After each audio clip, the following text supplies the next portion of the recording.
बच्चों, गेजन success point में आपका स्वागत है। आज हम करेंगे 12th बिजनेस स्टडी का चैप्टर 7.1। नाम है इसका डायरेक्टिंग मीनिंग एंड इम्पोर्टेंस। तो बच्चों, मुझे लगा कि मैं पहले बुक से लेकर बना रही थी, तो उसमें काफ़ी सारा ऐसा मैटर होता था कि जो ज़्यादा होता था, पॉइंट बड़े होते थे। तो मुझे ये लगा कि मैं इस पॉइंट को लिख कर छोटे करके आपको अच्छी तरीके से समझाने की कोशिश करूँगी, इसलिए मैंने लिख कर आपको अभी समझा रही हूँ। तो आज का हमारा टॉपिक है principles and elements of directing, यानी कि डायरेक्टिंग के आज हम प्रिंसिपल और एलिमेंट्स करेंगे। तो इससे पहले आप मेरे चैनल गेजन सक्सेस पॉइंट को आप सब्सक्राइब कर दें। तो हम स्टार्ट करते हैं। आज का पहला टॉपिक है हमारा प्रिंसिपल। तो प्रिंसिपल के बारे में हम स्टडी करेंगे। तो पहला पॉइंट हमारा दिया हुआ है कि अधिकतम व्यक्तिगत योगदान का सिद्धांत, यानी कि इस सिद्धांत के नाम से पता चल रहा है कि व्यक्ति को ज्यादा से ज्यादा योगदान करना चाहिए फर्म के अंदर। योगदान का मतलब ये नहीं है कि उसको पैसे का इस तरह से नहीं, उसको श्रम का, अपनी मेहनत का दान देना है। Principle of minimum individual maximum individual contribution. तो ये सिद्धांत बताता क्या है, इसको पढ़ेंगे। प्रबंधक को ऐसी निर्देशन पद्धति अपनानी चाहिए जिससे कर्मचारी अभिप्रेरित यानी कि मोटिवेट हो और संगठन के उद्देश्य प्राप्ति में ज्यादा से ज्यादा योगदान दिए। और ये ज्यादा से ज्यादा योगदान देने का काम करवा कौन सकता है? एक प्रबंधक।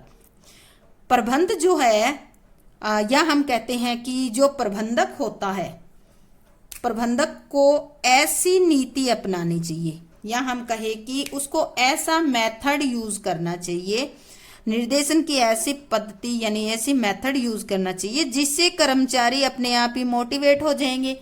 और जो एम्प्लॉय मोटिवेट होगा वो क्या करेगा? अपने आप ही फर्म में ज्यादा से ज्यादा अपना कंट्रीब्यूशन देना स्टार्ट कर देगा। सेकंड हमारा आता है उद्देश्यों में सामंजस्य या तालमेल स्थापित करना। उद्देश्य का जब जिक्र आता है तो आपके सामने दो उद्देश्य आ जाते हैं। एक तो आ जाता है फर्म का उद्देश्य और एक आ जाता है संगठन का व्यक्ति का उद्देश्य। Principle of harmony of objective. Harmony मतलब तालमेल, सामंजस्य बिठाना। संगठनात्मक तथा व्यक्तिगत उद्देश्यों में पूर्ण सामंजस्य होना चाहिए। कौन कौन से? फर्म के उद्देश्य और व्यक्तिगत उद्देश्य। व्यक्तिगत उद्देश्य इसमें वो व्यक्ति लिए गए हैं जो उस फर्म में काम कर रहे हैं। तो अब देखो, इनमें पहले तो संघर्ष कैसा क्रिएट होता है हम वो देखते हैं। कर्मचारी संगठन में ज्यादा पारिश्रमिक, तरक्की आदि के उद्देश्य से काम करते हैं। और संगठन का उद्देश्य क्या होता है? ये तो हो गया कर्मचारी का। कर्मचारी चाहेंगे कि हम जिस संगठन में काम कर रहे हैं उन्हें नेम, फेम, पैसा सब कुछ मिले। और दूसरी ओर संगठन का उद्देश्य अधिक लाभ का हिस्सा, अधिक बाजार का हिस्सा प्राप्त करना हो सकता है। दूसरी तरफ संगठन का ये उद्देश्य हो सकती है कि ज्यादा से ज्यादा लाभ कमाना है और खर्चे को कम करने के लिए एम्प्लॉय को जो भी जैसे भी प्रॉफिट बढ़ता है उसमें पार्टिसिपेट ना करना, ऐसा हो सकता है। या लाभ का ज्यादा हिस्सा कंपनी अपने पास रखना चाहती है। अधिक बाजार का हिस्सा यानी कि मार्केट में उसको ज्यादा से ज्यादा अपना बाजार यानी कि अपना प्रोडक्ट को फैलाना है। इन कारणों से दोनों पक्षों में टकराव हो जाता है। इससे दोनों पक्षों में क्या हो जाते हैं? झगड़े, मनमुटाव हो जाते हैं। आपने देखा होगा कि कई फर्म में हड़ताल, तालाबंदी हो जाती है कि अपना टीए बढ़वाने के लिए, अपना भत्ता बढ़वाने के लिए। तो इस तरह से टकराव हो जाता है। संगठन चाहता है कि लाभ का अधिक हिस्सा उसे प्राप्त हो तथा कर्मचारी चाहते हैं बोनस के रूप में उन्हें प्राप्त हो। तो अब देखो, इस तरह से दोनों के बीच में क्या हो गया? टकराव पैदा हो गया। अब इस टकराव को कौन दूर कर सकता है? प्रबंधक। प्रबंधक ही उपयुक्त निर्देशन विधि का प्रयोग कर टकराव को खत्म कर सकता है और टकराव को खत्म करके वो तालमेल भी स्थापित कर सकता है। यानी कि प्रबंधक कोई ऐसी निर्देशन की उपयोग विधि अपनाए जिससे व्यक्तिगत और जो संस्थागत उद्देश्य हैं उन दोनों में जो भी टकराव हो रहा है वो अपने आप ही धीरे धीरे खत्म हो जाए। ऐसी कोई सिचुएशन क्रिएट करनी है या कोई ऐसा मेथड अपनाना है। थर्ड हमारा आता है इसका प्रिंसिपल जो है वो दिया है आदेश की एकता का पालन, principle of unity of command. यानी कि कौन सा प्रिंसिपल यूज होना चाहिए ज्यादा ज्यादा? Unity of command. Unity of command होता क्या है? एक ही जो एम्प्लॉय को एक समय पर एक ही अधिकारी से आदेश मिलना चाहिए। अगर उसको एक से अधिक से आदेश मिलेगा तो वो किसी के आदेश को फॉलो नहीं कर पाएगा। इसी को कहते हैं यूनिटी ऑफ कमांड। अब देखो इस सिद्धांत के द्वारा क्या बेनिफिट मिलता है फर्म को? एक अधीनस्थ को एक समय पर एक ही अधिकारी से आदेश मिलना चाहिए। यदि एक से अधिक अधिकारी से आदेश प्राप्त होगा तो वह किसी के आदेश का पालन नहीं कर सकता। प्रबंध में इस सिद्धांत का पालन करने से निर्देशन प्रभावी हो जाता है। अब देखो इसको अगर फॉलो करेंगे तो इससे जो फर्म का निर्देशन है यानी कि निर्देश अच्छे ढंग से किया जा सकता है। सेकंड आता है निर्देशन पद्धति की उपयुक्तता का सिद्धांत, principle of appropriateness of direction. यानी कि निर्देशन की आपको ऐसी उपयुक्त पद्धति को यूज करना है जिससे फर्म के उद्देश्य जल्दी पूरे किए जा सके या एम्प्लॉय को ज्यादा से ज्यादा मोटिवेट किया जा सके। इस सिद्धांत के अनुसार प्रभावी ढंग से पर्यवेक्षण करना, कुशल नेतृत्व प्रदान करना, खुला संदेशवान अपना तथा अभिप्रेरणा के उपयुक्त माध्यम को लागू करना है। यानी कि जो उपयुक्त पद्धति जो है प्रिंसिपल की या निर्देशन की वही है जिसके अंदर एक प्रभावी ढंग से पर्यवेक्षण किया जाए। यानी कि एम्प्लॉय को ऑब्जर्व भी कर लिया जाए और उसको ये भी पता ना चले कि उसको ऑब्जर्व किया जा रहा है। कुशल नेतृत्व, ऐसा नेतृत्व प्रदान किया जाए कि जो एम्प्लॉय है वो प्रबंधक के विश्वास में आ जाए और जैसा प्रबंधक चाहे वैसा ही काम एम्प्लॉय करे। खुला संदेशवान, खुला मतलब खुलकर अपने एम्प्लॉय से बातचीत करनी चाहिए अपनापन दिखाकर। और साथ के साथ अभिप्रेरित करने के भी कई माध्यम होते हैं। जैसे अभिप्रेरणा हम एक वित्तीय माध्यम से दे सकते हैं, एक अवित्तीय माध्यम से। तो वो होती है कर्मचारी की रिक्वायरमेंट के अकॉर्डिंग कि उसको किस चीज की जरूरत है, उसी के अकॉर्डिंग उसको अभिप्रेरित करके फर्म संस्था में क्या कर सकती है, संस्था के उद्देश्य को जल्दी पूरा कर सकती है और तालमेल भी स्थापित हो जाता है। नेक्स्ट हमारा है प्रबंधकीय संदेश वहन का सिद्धांत।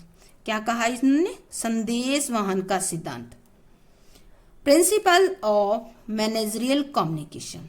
यहाँ कम्युनिकेशन से रिलेटेड पॉइंट आया है। तो इस सिद्धांत के अनुसार प्रबंधक यह देखता है कि अधीनस्थों को जो कुछ कहा गया है क्या उन्होंने इसे उसी अर्थों में समझ लिया है या नहीं। तो निर्देशों को सही अर्थों में समझाने से अधीनस्थों का काम आसान हो जाता है और उन्हें बार बार पूछना भी नहीं पड़ता। यानी कि अब प्रबंधक का ये रोल आ जाता है कि उसने जो बात बताई है अपने अधीनस्थों को, अभी उसको ये देखना है कि क्या वो उन्होंने सही अर्थ में समझ लिया है या नहीं है। अगर समझ लिया है तो क्या होगा, इससे दोनों के लिए फायदा है, अधिकारी और अधीनस्थ। अधिकारी के पास बार बार पूछने के लिए नहीं आएंगे और अधीनस्थों को बार बार उनका डाउट नहीं रहेगा पूछने के बारे में। तो इस तरह से अधीनस्थों का काम आसान हो जाएगा और उन्हें बार बार पूछने जाना नहीं पड़ेगा। नेक्स्ट आता है अनौपचारिक संगठन के प्रयोग का सिद्धांत। देखो फर्म के अंदर औपचारिक संगठन होता है, उसके साथ साथ एक अनौपचारिक संगठन भी होता है, principle of use of informal organisation. यानी कि ये रिजिड नहीं बनना आपको फर्म के अंदर कि कोई भी कम्युनिकेशन या कोई भी निर्देश दिया जाएगा या कोई भी कार्य किया जाएगा तो वो फॉर्मल ऑर्गेनाइजेशन में ही किया जाएगा। कुछ बातें या कुछ काम ऐसे भी होते हैं जो जरूरत के अनुसार इनफॉर्मल ऑर्गेनाइजेशन को भी उसके अनुसार भी की जा सकती है। तो इसके अनुसार अधिकारी और अधीनस्थ के बीच स्वतंत्र संदेशवान होना चाहिए। देखो फॉर्मल ऑर्गेनाइजेशन में स्वतंत्र नहीं हो सकता क्योंकि वहाँ एक अधिकारी और बॉस का रिश्ता आ जाता है। और अनौपचारिक संगठन होता है उसमें जो है स्वतंत्र संदेशवान होता है क्योंकि उस टाइम वहां पर वो अधिकारी न होकर उसका कोई रिश्तेदार हो सकता है। तो इस तरह से क्या होना चाहिए, अनौपचारिक संगठन का प्रयोग भी करना चाहिए। साथ ही आपको ये भी ध्यान देना चाहिए कि निर्देशन की कुशलता काफी हद तक सूचनाओं के प्रभाव पर ही निर्भर करती है। यानी कि जो सूचनाएं हम भेज रहे हैं वो सूचनाएं प्रभावपूर्ण होनी चाहिए और उनके प्रभाव पर ही निर्भर करती है। जितनी प्रभावपूर्ण होगी उतनी ही वो निर्भर होगी। सूचनाएं औपचारिक तथा अनौपचारिक दोनों माध्यमों से प्रेषित होनी चाहिए। ये नहीं है कि ऑर्गेनाइजेशन के किसी एक ही आपको ऑर्गेनाइजेशन का मेथड या टाइप लेकर आपको काम करना, नहीं, दोनों औपचारिक अनौपचारिक दोनों संगठनों के माध्यम से आप सूचनाएं प्रेषित कर सकते हो। बल्कि अनौपचारिक माध्यम से सूचनाएं जल्दी तीव्रता से भी फैलती है। हाँ, इसकी कुछ कमियां हो सकती है पर तीव्रता से जरूर फैलती है। इसके बाद है नेतृत्व का सिद्धांत, प्रिंसिपल ऑफ लीडरशिप। नेतृत्व का सिद्धांत, प्रिंसिपल ऑफ लीडरशिप। इस सिद्धांत के अनुसार अधिकारी को अपने अधीनस्थों को इस प्रकार नेतृत्व करना चाहिए कि अधीनस्थ प्रबंधकों के प्रभाव में आ जाए और वही काम करे जैसा प्रबंधक चाहते हैं। यानी कि एक जो प्रबंधक होता है, कहने का मतलब है कि उसमें एक लीडरशिप क्वालिटी भी होनी चाहिए। जब भी वो कोई आदेश निर्देश दे तो एक लीडर की तरह ही दे, या इस तरह से एम्प्लॉय को बताए कि एम्प्लॉय को ये लगने लग जाए कि जो प्रबंधक है, जो हमें निर्देश दे रहा है, वो हमारे भले के लिए ही दे रहा है। अगर वो उनके दिमाग में ये बात आ जाएगी तो एम्प्लॉय क्या होंगे, जो प्रबंधक है उसके विश्वास में आ जाएंगे और फिर वो प्रबंधक जो भी बात कहेंगे उसको वो वैसे ही फॉलो करेंगे। लगातार अनुसरण का सिद्धांत। अनुसरण मतलब होता है follow up. Principle of follow through, यानी कि फॉलो करना। प्रबंधक को लगातार ये देखना चाहिए कि उसके द्वारा तैयार नीति और दिए गए निर्देश किस सीमा तक लागू किए जा रहे हैं। अब देखो, ये नहीं है कि आपने एक बार निर्देश दे दिया, पॉलिसी बना दी और आप चुपचाप फ्री होके ये बैठ जाओ कि हाँ हमने तो निर्देश दे दिया है, पॉलिसी बना दी है, अब देखने की जरूरत नहीं है। तो ये गलत फहमी है। एक प्रबंधक को लगातार ये देखना पड़ता है कि उसने जो तैयार करके नीति दी है और उसने जो निर्देश दिए हैं, क्या उसने जिस तरीके से लागू करने के लिए कहा गया है, क्या उस तरीके से लागू किए जा रहे हैं या नहीं है।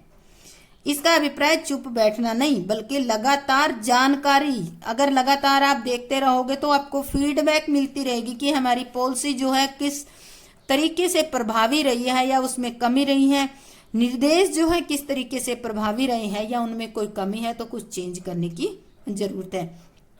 इस फीडबैक का ये भी फायदा होता है कि इसके बेस पे आगे जब पॉलिसी बनाई जाएगी तो वो और बेटर बनाई जाएगी। तो ये थे हमारे इसके अंदर प्रिंसिपल्स ऑफ डायरेक्शन। इसके बाद नेक्स्ट टॉपिक जो है हमारा है एलिमेंट्स ऑफ डायरेक्टिंग, यानी कि इसको हम कहते हैं निर्देशन के तत्व।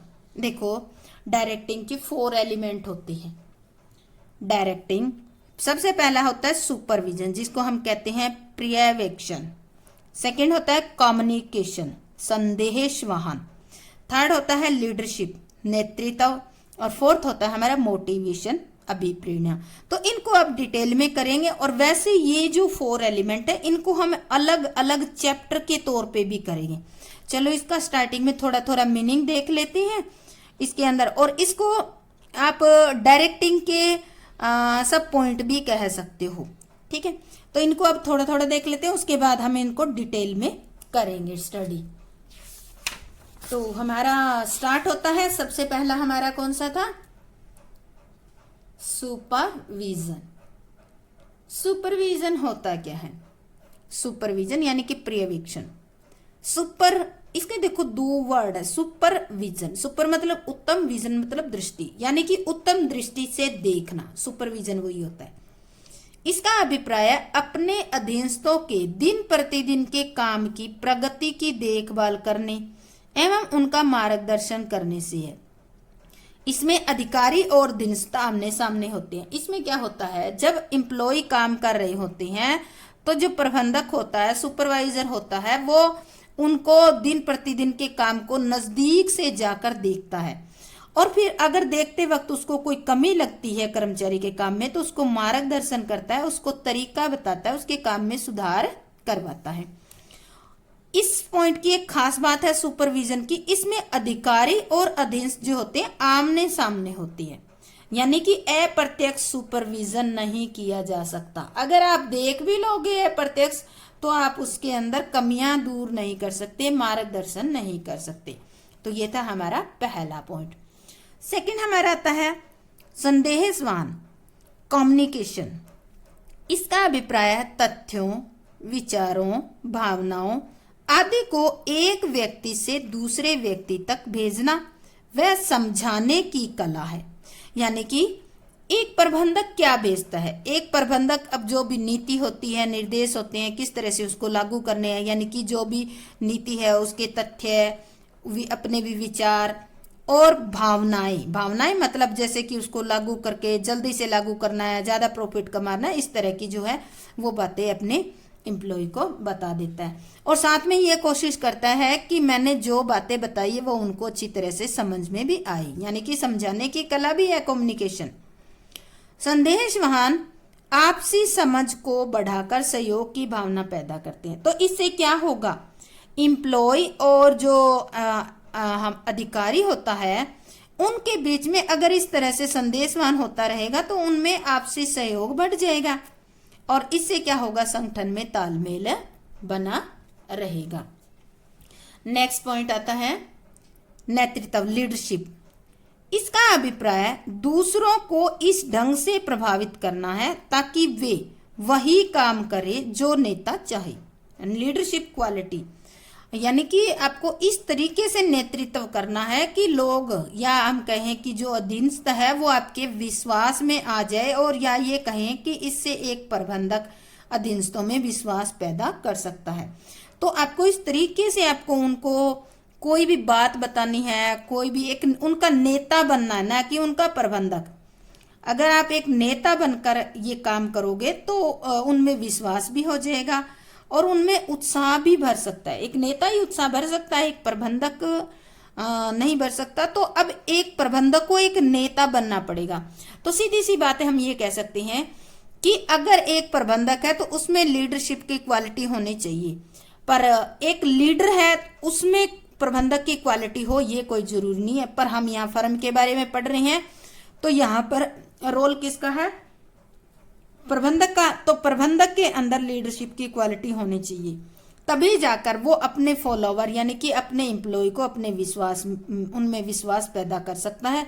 और अगर विश्वास पैदा हो गया एम्प्लॉय के अंदर तो वो उनमें उत्साह भी जगा सकता है, उत्साह भी बढ़ सकता है और फिर वो वही काम करवा सकता है जो फर्म चाहती है। फोर्थ एंड लास्ट पॉइंट हमारा आता है अभिप्रेरणा। अभिप्रेरणा को कहते हैं मोटिवेशन। सॉरी, गलत लिखा गया है यहाँ पे, मोटिवेशन।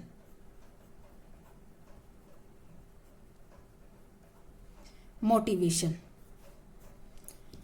देखो, मोटिवेशन क्या होता है, इसका अभिप्राय उस प्रक्रिया से है जो वांछित उद्देश्य प्राप्ति हेतु लोगों में उत्तेजना पैदा करता है। वांछित मतलब वांछित वो होता है जिस उद्देश्य को हम प्राप्त करना चाहते हैं, उस उद्देश्य को प्राप्त करने के लिए अपने कर्मचारियों में उत्तेजना यानी कि ऐसा उत्साह पैदा करना कि वो उस काम पर जुट जाए लगन से, जिससे भौतिक संसाधनों को गति मिलती है और कर्मचारियों को वित्तीय और अवित्तीय दो प्रकार की प्रेरणा।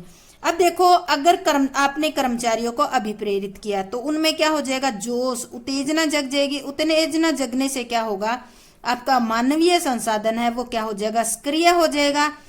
मानवीय संसाधन सक्रिय होगा तो इससे क्या होगा, भौतिक संसाधनों को गति मिल जाएगी। अब देखो, भौतिक संसाधनों को भी गति मिल गई, मानवीय संसाधन भी सक्रिय हो गया, तो इससे क्या होगा, फर्म जो है क्रियाशील हो जाएगी। अब देखो, बात आती है कि इनमें उत्तेजना जगाने के लिए क्या करना पड़ेगा, उनको मोटिवेट करना पड़ेगा। अब मोटिवेट करने की दो टेक्निक होती है।